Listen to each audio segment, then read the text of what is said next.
Buongiorno, i titoli con le principali notizie. A Catania arrestato lo zio che ha abusato della nipote minorenne. Le indagini avviate dopo una lite in famiglia in un'abitazione nel quartiere di Picanello. Blitz antimafia tra Messina e Catania, affari, estorsioni e droga per gli affiliati del clan Cappello Cintorino. Il pizzo anche sulle escursioni all'Isola Bella di Taormina, 39 arresti. A Gela per la morte del piccolo Loris travolto da un'auto. A fine gennaio 2 persone indagate per omicidio stradale. Contemporaneamente un'inchiesta verificherà se vi siano state negligenze quando si è deciso di dimetterlo dall'ospedale. A Trapani, inaugurato a Campobello di Mazara il murale dedicato a Falcone Borsellino, i 2 magistrati assassinati da Cosa Nostra. L'opera rappresenta un segnale del cambiamento e dell'impegno civile nel paese della latitanza del boss Matteo Messina Denaro. A Catania cresce la preoccupazione dei lavoratori Pfizer, i sindacati: senza investimenti non abbiamo futuro. Intanto avviata la cassa integrazione per 2.500 dipendenti dell'ST. Microelectronics a Palermo continua lo sciopero dei rider. Il Catania guarda ai riflessi delle esclusioni sulla classifica, ma soprattutto al derby col Messina di domenica. Toscano potrà contare su qualche elemento in più. Dopo 3 sconfitte consecutive, pareggio 3-3 del Messina in trasferta contro la Cavese, il Trapani perde 2-0 con l'Avellino. Granata al momento fuori dai play-off dopo i punti tolti per l'esclusione della Turris dal campionato.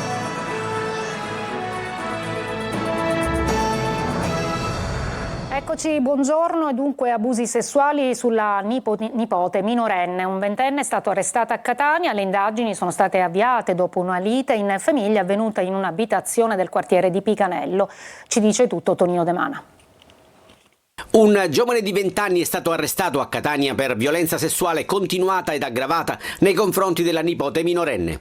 Gli abusi sarebbero cominciati quando la vittima aveva 11 anni e l'indagato non era ancora maggiorenne. Le indagini sono state avviate dopo una segnalazione giunta al 112 per una lite in famiglia avvenuta in un'abitazione di Picanello in cui era coinvolto il 20enne dopo che suo padre era venuto a conoscenza delle violenze nei confronti della nipote.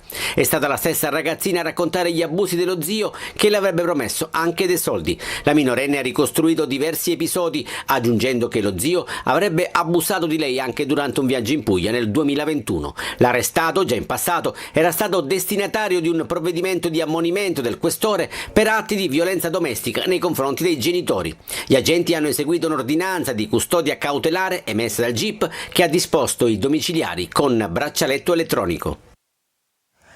Traffico di droga, estorsioni, le mani della mafia catanese a Taormina, Giardini Naxos, 39 gli arrestati e 65 gli indagati in una maxi operazione delle procure di Catania e Messina contro i clan dei Cintorino Cappello e Santa Paola Brunetto. Il pizzo, pensate, anche sulle escursioni all'Isola Bella di Taormina. Francesco Triolo.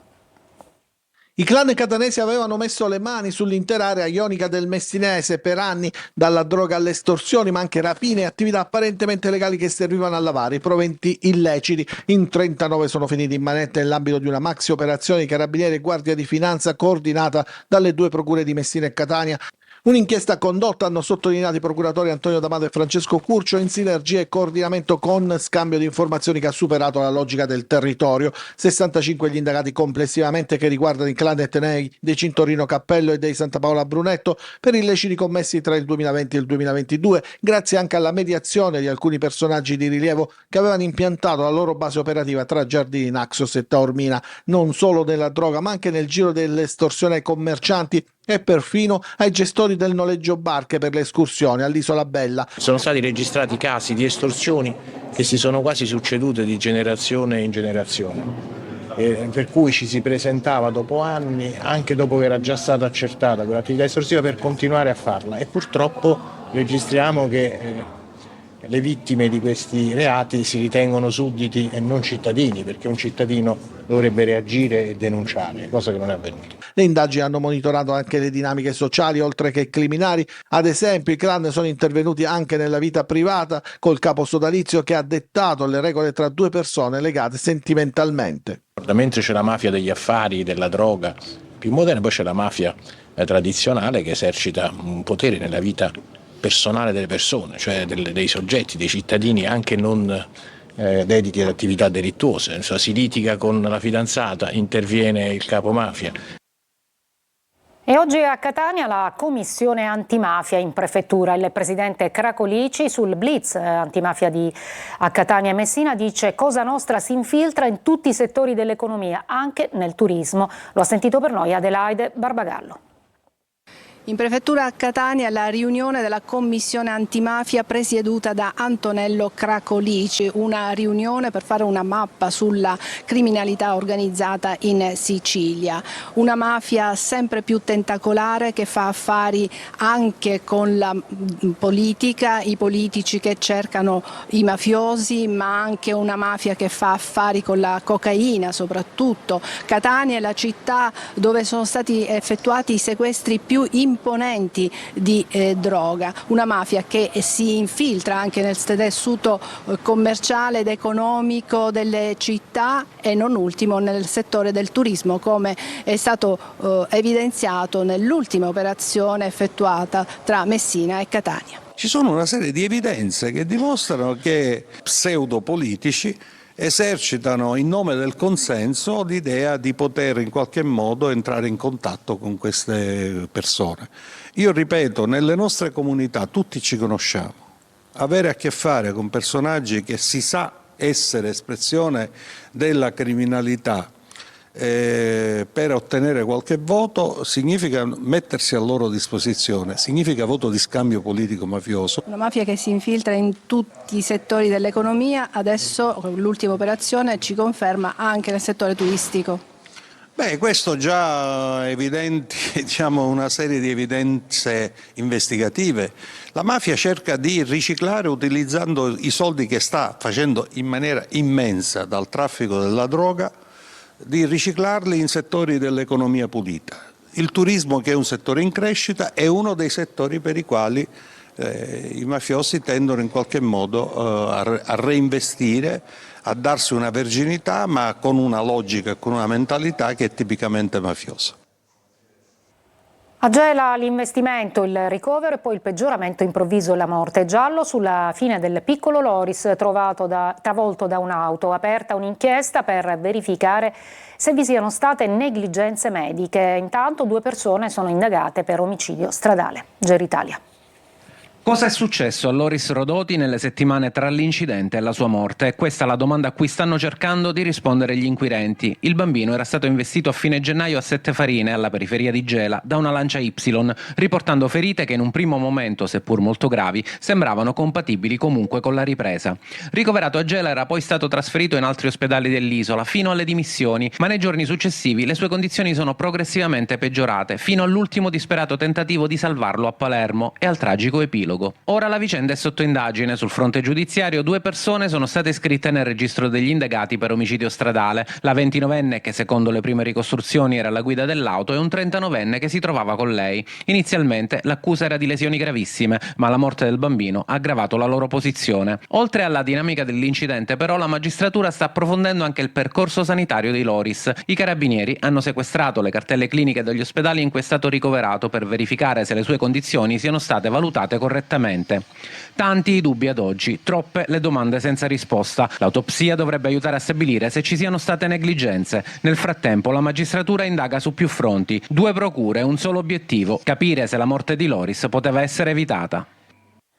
A Palermo è morto il pedone investito questa mattina in via Tommaso Natale. I tentativi dei sanitari del 118 per cercare di rianimarlo sono stati vani. L'auto che l'ha investito è stata sequestrata.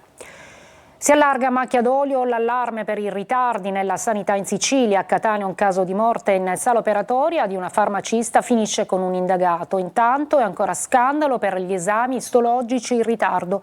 Parla la donna che ha fatto scoppiare la vicenda e si scoprono altre vittime. Maglio Viola.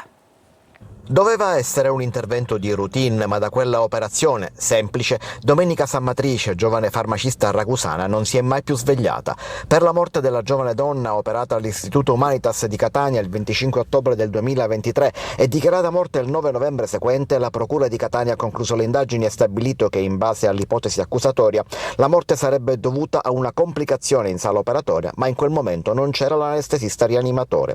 Una cosa che per la famiglia era sembrata chiara da subito, visto che che prima ancora del decesso l'intero incartamento era stato affidato all'avvocato Fiumefreddo, autore dell'esposto che ha portato all'inchiesta. È solo l'ultimo caso che finisce sui giornali, ma la sanità siciliana è molto malata, soprattutto quella pubblica. A Partinico, nel Palermitano, il caso di un 68enne malato di tumore è rimasto in attesa 5 mesi per un referto, arrivato solo dopo il decesso. Per lui i familiari chiedono giustizia. Anche lui è incappato nei ritardi degli esami istologici dell'ASP di Trapani. Sarebbero una trentina le vittime di questi assurdi ritardi, una situazione che si complica sempre di più. Adesso compaiono anche le PEC con i solleciti mandati alle varie diramazioni territoriali dell'ASP e per conoscenza al servizio di controllo dell'assessorato sanità. Uno scandalo scoppiato grazie alla denuncia di un insegnante di Mazzara del Vallo, Maria Cristina Gallo, di 56 anni, che ha dovuto aspettare 8 mesi prima di avere l'esame istologico da parte dell'ASP. Oggi l'insegnante ha la sua 15ª seduta di chemioterapia a Milano e parla apertamente di quel che le è successo.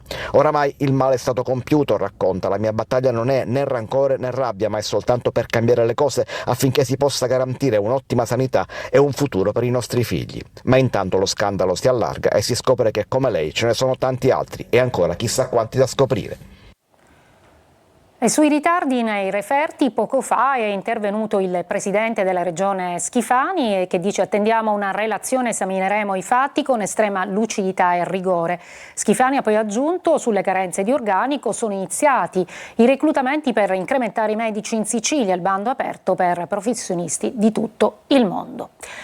Adesso a Campobello di Mazzara, siamo nel Trapanese, un'opera, un murale che non solo rende omaggio a Falcone e Borsellino, i 2 magistrati assassinati da Cosa Nostra, ma che rappresenta anche un segnale tangibile del cambiamento dell'impegno civile della comunità nel paese della latitanza di Matteo Messina Denaro. Sentiamo Laura Spanò.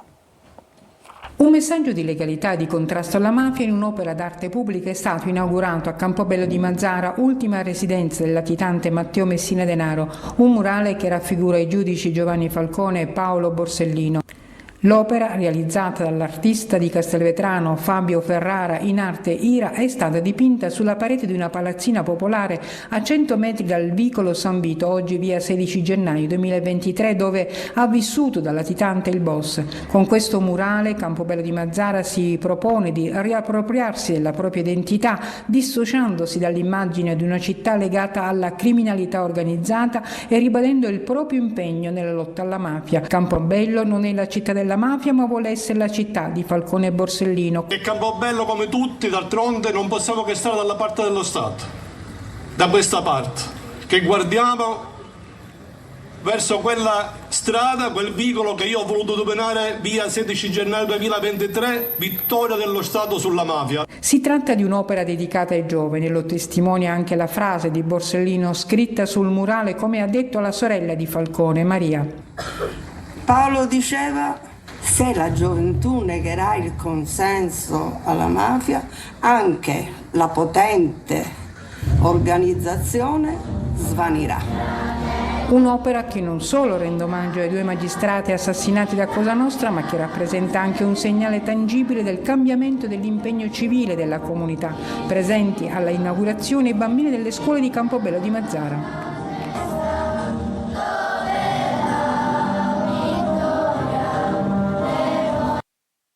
Simone e gli altri adolescenti come lui, il 16enne morto un sabato sera a Catania, si sono fatte varie ipotesi su quanto successo quella sera. Oggi, a Focus in onda dopo il TG, Lorena Dolci cercherà con i suoi ospiti di capire meglio il mondo dei giovanissimi fatto di social, realtà virtuale e desideri e fragilità. In collegamento il sociologo Francesco Pira e Ernesto Calogero, coordinatore dell'ARS, la scuola di formazione frequentata da Simone. In streaming anche sulla siciliaweb.it, messaggi al 342 45 5005. Una breve pausa pubblicitaria, poi la pagina sindacale con le diverse vertenze che sono aperte in Sicilia in questi giorni.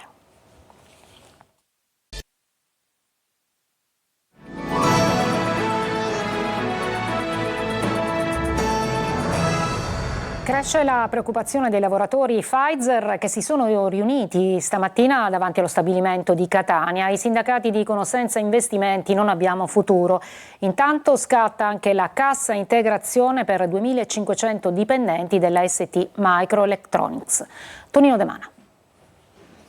È un colosso farmaceutico Pfizer, ma gli investimenti su vaccini, tumori, obesità e malattie rare sono lontani dal sito produttivo di Catania, relegato alla produzione di 2 antibiotici iniettabili sterili, di cui uno con brevetto scaduto e l'altro in scadenza. Nuvole grigie si addensano sullo stabilimento di via Gorgone alla zona industriale, dove si sono dati appuntamento lavoratori e sindacati. Qui non ce ne sono in questo momento, gli investimenti sono a zero completamente. Noi già abbiamo fatto una cura dimagrante, chiamiamola così, ma di fatto sono andati via i nostri colleghi, ma non è arrivato mai un prodotto nuovo.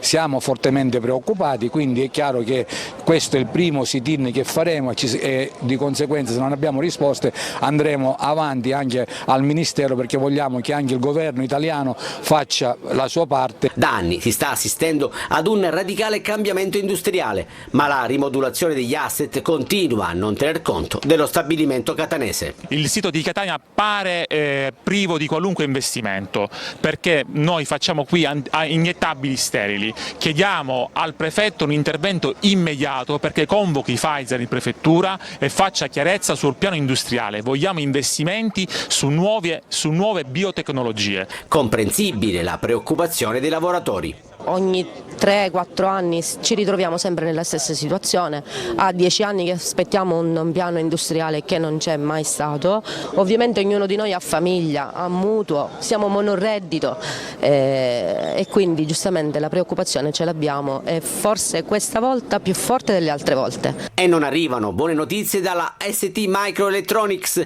che vede una contrazione temporanea degli ordini e la conseguente cassa integrazione per 2.500 dipendenti. Va avanti anche lo sciopero dei rider a Palermo, protesta a piazza Politeama, i lavoratori incrociano le braccia per le tariffe che diminuiscono la questione sicurezza in città. Marco Gullà. Da martedì scorso sono in sciopero. I rider di Palermo hanno incrociato le braccia e questa mattina hanno inscenato un sit-in nei pressi di piazza Politeama. L'azione di protesta ad oltranza dei rider arriva per chiedere migliori condizioni di lavoro. Le tariffe diminuiscono e quindi anche i guadagni. Non si può più vivere con una consegna di 2,70 € lordi, che per chi ha una partita IVA significa 1,20 € netti. Che cosa chiedono i rider? Una retribuzione più equa. Si deve cominciare a parlare di almeno 10 euro l'ora, ma non di una retribuzione lorda, ma di una retribuzione netta, anche perché si sta verificando un fenomeno veramente molto preoccupante: le assunzioni indiscriminate che fanno le piattaforme, assumono in maniera discriminata, tanto avranno sempre tra virgolette l'oggettino che lavorerà a posto del rider che non vuole lavorare. E poi c'è il problema della sicurezza sulle strade, che diminuisce costantemente. In città si sta verificando una vera emergenza: gruppi di ragazzi e ragazzini aggrediscono il rider per rubargli l'incasso e l'ordinazione. Come sicurezza cosa chiediamo? Di chiudere, di limitare le aree dove abbiamo maggiori furti, maggiori rapine e roba varia. Il lavoro è diventato pericoloso, nel senso che subiamo aggressioni, rapine, non è più possibile andare avanti in questa maniera. La protesta al momento riguarda solo Palermo, ma è molto probabile, sottolineano i sindacati, che venga estesa anche nelle altre città siciliane. E poi adesso una breve pausa e poi il calcio. Con il Catania si prepara al derby di domenica contro il Messina, poi c'è stato un pareggio per il Messina nel posticipo di campionato, e infrasettimanale invece la perdita del Trapani.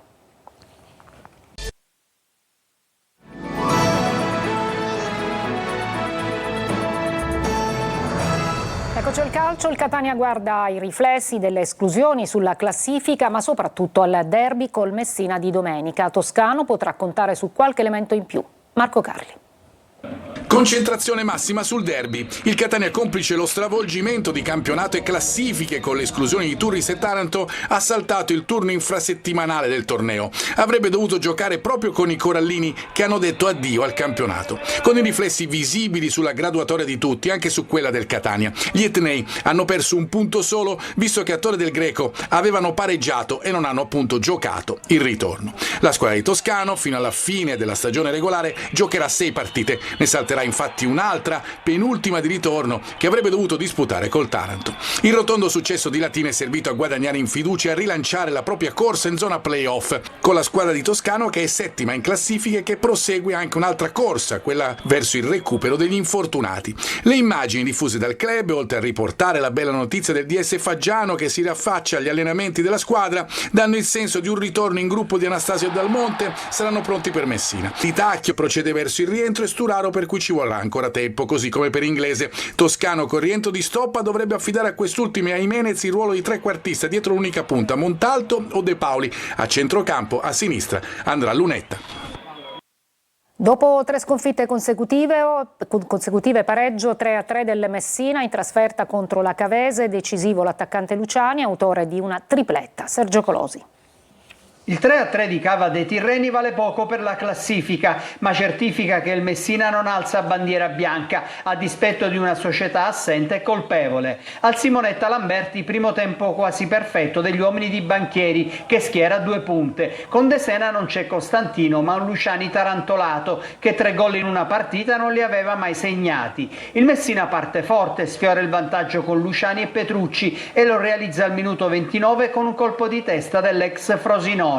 Giallorossi spreconi con Garofalo e un salvataggio sulla linea di Peretti su Luciani che sulla respinta non trova la porta. L'1-0 del riposo non rende merito alla prestazione del Messina, che però nella ripresa incassa 3 gol in 8 minuti. Al quarto tocco di mano di Marino per Zanotti e rigore che Chiricò trasforma dopo la prima respinta di Meli. Subentrato ad inizio ripresa, Fella al sesto firma il sorpasso con un destro che sorprende Meli. Sannipoli di testa al minuto 12 buca ancora la difesa peloritana. 8 minuti di follia, ma il Messina cambia pelle e inizia la rimonta, complici gli errori della Cavese. Al 13° Boffelli disastroso su tiro di De Sena e Luciani riapre la gara. 3 minuti dopo ancora Luciani che sulla verticalizzazione di Garofalo supera Boffelli e realizza il definitivo 3-3. Il Trapani perde 2-0 ad Avellino, Granata fuori dai playoff dopo i punti tolti a seguito dell'esclusione della Turris dal campionato. Franco Cammarasana. Più nero che Granata il mercoledì del Trapani. In mattinata l'estromissione della Turris dal campionato e la conseguente perdita di 6 punti dalla classifica, che diventano 10 con i 4 punti tolti per l'esclusione del Taranto. In serata la sconfitta di Avellino, un 2-0 che premia la squadra più forte e più esperta contro un Trapani che gioca un primo tempo discreto grazie all'inserimento di gente più tecnica a centrocampo. Ad ogni errore dei Granata però l'Avellino è subito pronto a rendersi pericoloso.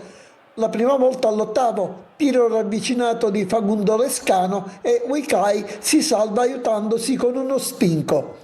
Al 16° su una punizione per fallo di Sabatino su Patierno, Avellino ancora vicino al gol con lo stesso Patierno che colpisce il palo. Il Trapani, discreta gestione della palla fin sulla 3/4 ma evanescente in attacco, si fa vivo solo al 22° su un calcio piazzato ma da buona posizione, ma l'uomo di testa spedisce al lato. Al 42° si sblocca il risultato, cross dalla sinistra e palla in area a Panico, il cui destro viene deviato nella propria porta da Sabatino. In pratica la partita finisce qui. Nella ripresa infatti l'Avellino si limita a tenere a bada il Trapani, soprattutto dopo che al 59° arriva il raddoppio di Lescano. All'85° Armellino sfiora il 3-0, ma il suo tiro centra il palo. Per il Trapani solo una conclusione da fuori di Zac Ruggero al 90° con mira imprecisa. Trapani adesso fuori dalla griglia dei playoff e ci vorrà un vero colpo di coda per rientrarvi. È tutto per questa edizione, vi lascio al Focus, oggi curato da Lorena Dolci. Grazie per l'ascolto e buon pomeriggio.